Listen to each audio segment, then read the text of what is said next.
Parents in the audience, I have a question for you.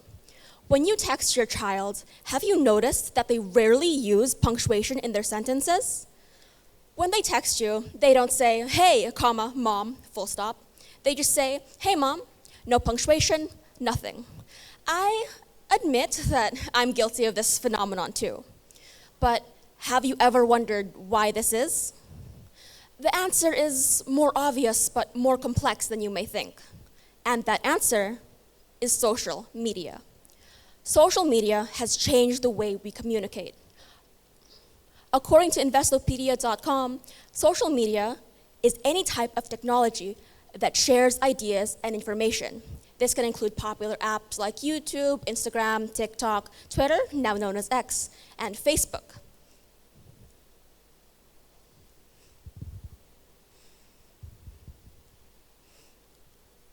Social media has led to the world becoming a very small place, with messages being sent across the globe with just the press of a button. It has created this sense of urgency, which has led to us checking our notifications more often. And finally, it has removed the filter that would normally be there when we speak face-to-face. These are just some of the ways social media has changed communication. For my first point, global connectivity.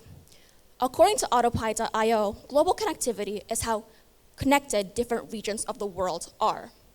With social media, the world is very, very small. It doesn't take long for me to text someone in Vancouver or someone in Paris, but this connection can be a double-edged sword. News about wars and natural disasters spread fast, but misinformation can spread like wildfire.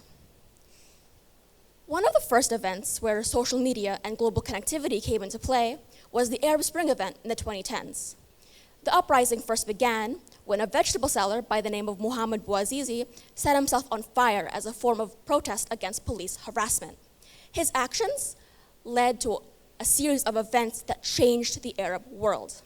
One of these events was a civil war in Syria, which started when a bunch of students plastered their school walls with the words, "Your turn, doctor," as a stab to the president, Bashar al-Assad. It first began with peaceful protests and calls for democratic reforms, but when the government reacted with violence, a civil war broke out, which eventually led to the rise of the Daesh, also known as ISIS. Let that sink in. One viral video leading to the rise of ISIS, a group that has led and conducted terrorist attacks across the globe. It is truly a testament to the power of social media. Another thing that social media has a power over are the attention spans of Gen Zs and Gen Alphas. Most of us turn to apps like YouTube, Instagram, and TikTok for our entertainment, and we are constantly checking our notifications for messages.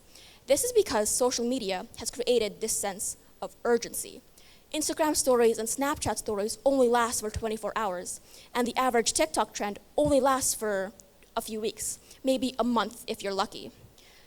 This sense of urgency is caused by not wanting to be left out and wanting to feel as if you're part of a group.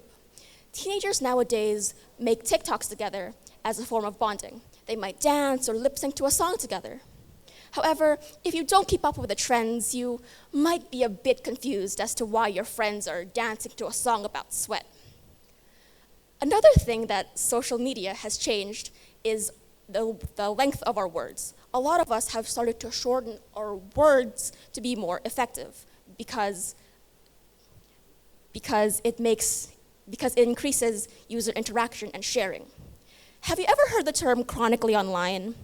It basically means a person's entire personality revolves around popular internet memes and slangs. It also affects speech in real life.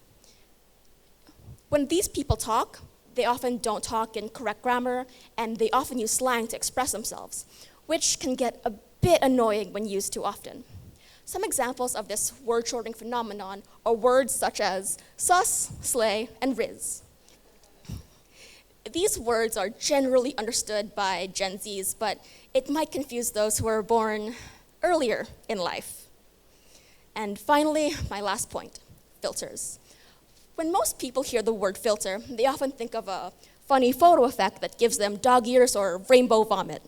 But filtering in the context of communicating is a lot different.